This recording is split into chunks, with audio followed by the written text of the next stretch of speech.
Good morning, everyone. Hope so that you all are fine at your house. So, as we have already studied our chapter number 7 in our textbook, so now what we are going to do is, अब हम लोग क्या करेंगे? We are going to start it in our revision sheet. आज हम लोग हमारी revision sheet के अंदर chapter number 7 खत्म कर लेंगे, ठीक है? So that tomorrow we can start with our chapter number 11 and further go on. We can just complete it out, okay? So now in chapter number 7 how plants survive, plants कैसे survive करते हैं, ठीक है. So that is the name of our chapter. And now first of all we are just going to solve out the important notes which are given to us in the revision worksheet. Okay, so let's start with the first point. Tall cone-shaped trees such as pine fir grow on the mountains. So here is the plants which are given or which grows onto the mountain, and they are really very tall and having a cone-shaped one. उसके बाद का point है that plant such as cactus, जो cactus है, date palm है, they grows है where the area where there is very little rainfall. मतलब कि जहाँ पर बहुत ही कम बारिश होती है वहाँ पर ये ट्रीज ग्रो होते हैं.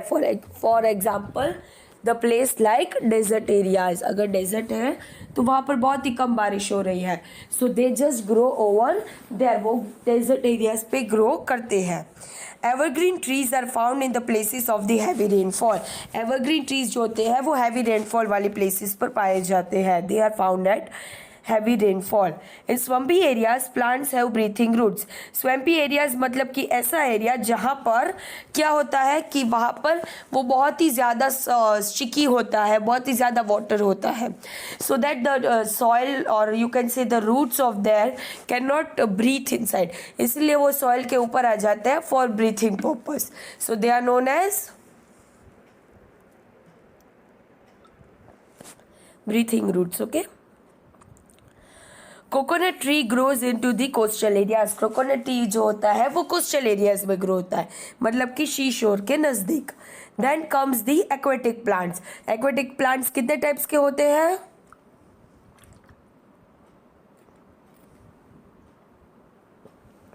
3 टाइप्स के. Yes, floating, fixed and underwater plants. Okay, उसके बाद आते हैं that some plants are non green in colour. मतलब बहुत सारे प्लांट्स जो होते हैं वो नॉन ग्रीन इन कलर होते हैं. तो वो क्यों नॉन ग्रीन इन कलर होते हैं? उसके लिए तो आपको पहले ये पता होना चाहिए कि प्लांट्स के अंदर जो ग्रीन कलर होता है वो क्लोरोफिल की वजह से होता है. That the green colour that the plants get is because of the chlorophyll present in them. So if there will be no chlorophyll there will be no green colour.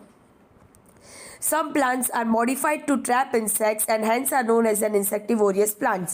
मतलब बहुत सारे plants जो होते हैं वो carnivorous in nature होते हैं, कि वो क्या करते हैं that they just trap the insects which sit on them. तो उस insects को वो trap कर लेते हैं, पकड़ लेते हैं और it is their food. वो इसी तरीके से खाते हैं.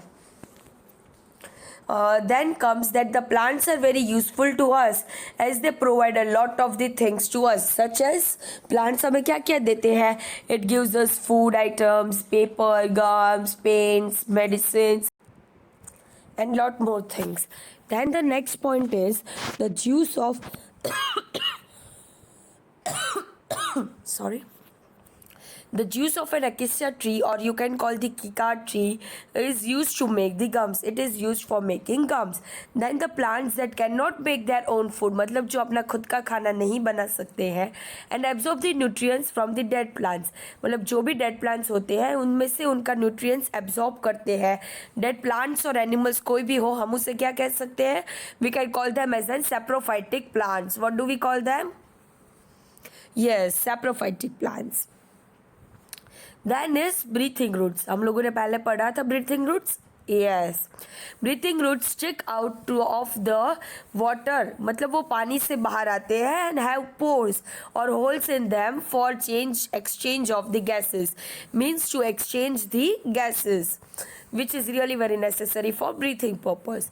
So here I am just ending up my explanation because I have explained all these things in very detail in your yesterday's lecture. So today let us just focus on the exercise and let's solve all your doubts of your exercise. The first question is true and false. Stems of the floating plants are fixed to the bottom of the pond floating plants जो होते हैं उनकी जो stem होती है वो fixed होती है, येस और no? It is false, but गलती से यहाँ पर मैंने ट्रू लिख लिया है. I will just correct it and send you. Okay, यहाँ पर फॉल्स आएगा. Leaves of the plant cannot exist in any other color but green. Yeah, most probably the plants of the leaves have means leaves of the plants are in green color. Leaves of the lotus are narrow and thin to prevent them from rotting. Rotting से prevent करने के लिए lotus के plants narrow and thin होते हैं. Yes, we can say they are having waxing coating जो उन्हें rot करने से help करता है. Alright, so that will be untrue. Then comes the fill in the blanks with the appropriate answers. So the juice of an acacia, or you can write kikar, gives us the gums. This is the juice of this tree, gives us gum. Then comes blanks give us medicine. कौन हमें medicines देता है? Obviously, plants give us medicine. Plants is use for decorating hands. Hands को decorate करने के लिए क्या use होता है? Henna. Henna is also a type of plant. Juice of plants is use to make rubber for tyres and pipes. तो किसका juice use होता है? रबर ट्री का. Rubber trees juice is been use for making rubber for tyres and pipes.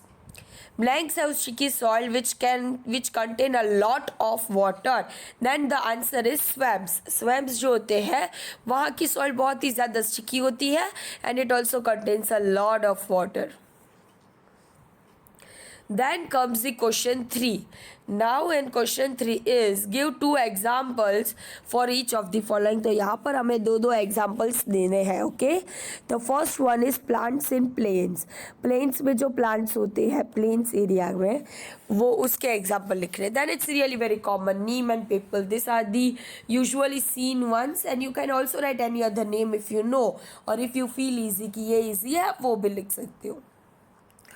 Plants in areas of heavy rainfall. तो जहाँ पर ज़्यादा बारिश हो रही है means there is an heavy rainfall, वहाँ पर का प्लांट के name.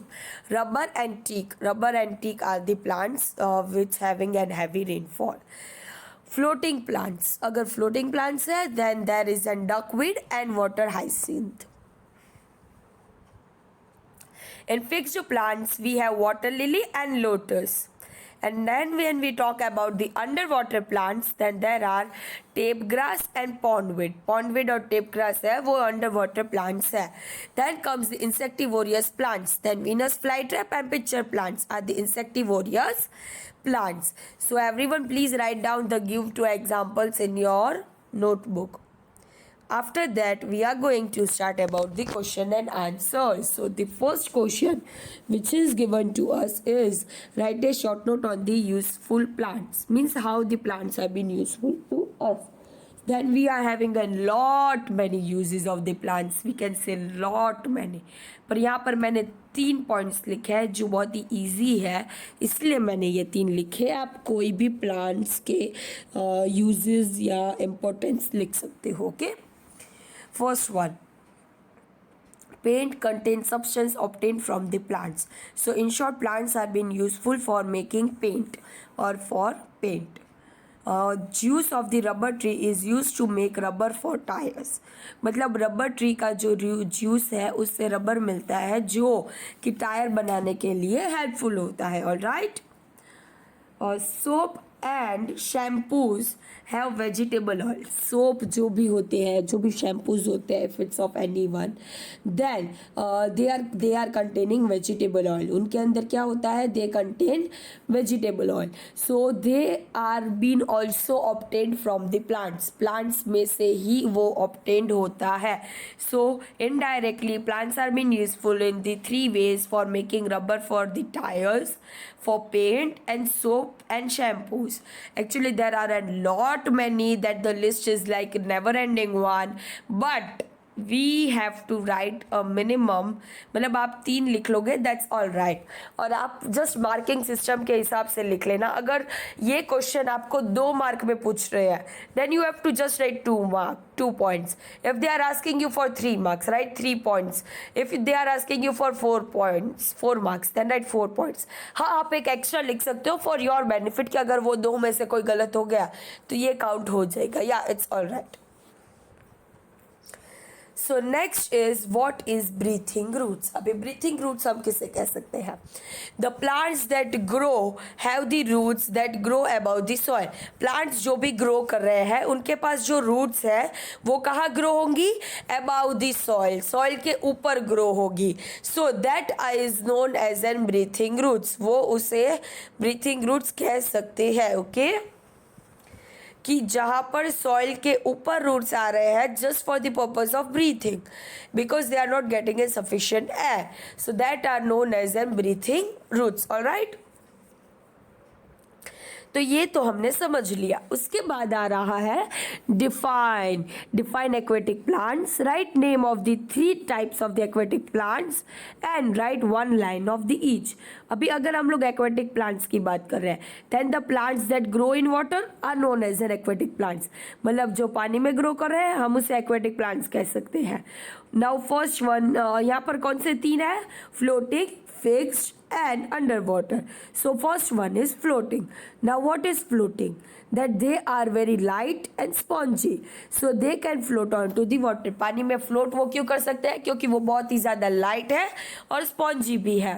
Spongy means something like a sponge, means very light in weight. Then comes the fixed one. Then they have thin, long and hollow stems. उनकी stems कैसी होती है? Thin, long and hollow. Then comes the underwater plants. Means the plants which grow under the surface of the water. मतलब पानी का जो भी surface है उसके अंदर वो grow होता है. So that is the underwater plant. आप यहाँ पर ज़रूरी नहीं है कि आप यही 2 लाइन या यही 3 लाइन लिखें, आप कोई भी 2 या कोई भी 3 लाइन लिख सकते हैं। ऑलराइट, जो भी आप लोगों को इसके बारे में लिखनी है और आपको इजी लगती है, you can go for it, no issues in that. And now comes our last answer, which is list any 3 features that help desert plant to save water. So desert में जो plants होते हैं वो पानी कैसे बचा सकते हैं? The first one, that they store water in the stems which becomes fleshy. मतलब वो पानी जो है वो किस में स्टोर करते हैं? They used to store in stem, by this they can help to save water. Then comes that they do not have leaves, मतलब कि उनके पास leaves नहीं है। अगर उनके पास leaves नहीं है then there will be a no water loss for it, तो अगर ज़्यादा water loss नहीं हो रहा है then they are saving the water.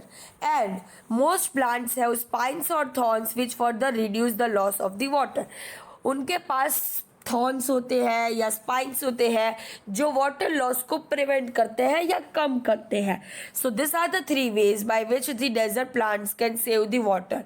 वो पानी को बचा सकते हैं, उसके ये 3 ways है और you can say the 3 features of it. So that's all for today. Actually ये चैप्टर थोड़ा सा लेंदी था, इसलिए देन ऑल्सो आई थॉट कि हम लोग अगर आज ये चैप्टर ख़त्म कर लेते हैं then from tomorrow we can start the new chapter and it will be really very helpful for us कि हम लोग इसके बाद वाला चैप्टर कर लें, क्योंकि वो आपके सिलेबस में भी है। Then I will try to explain it more carefully, more deeply, क्योंकि वो चैप्टर आपके सिलेबस में आने वाला है, आपकी एग्जाम में आने वाला है, chapter number 11। Am I right? So for that I will explain you that chapter in very detail. So from tomorrow we are going to start our chapter number 11. Okay, so that's all for chapter number 7. फिर भी अगर ये exam में नहीं आ रहा है then also if you have any doubt in this chapter then you can feel yourself free to ask, कि आप पूछ लो कि आपको क्या डाउट नहीं है, मतलब आपके क्या डाउट है, आपको क्या समझ में नहीं आ रहा है। Okay, that's all for today. Thank you everyone and have a nice day.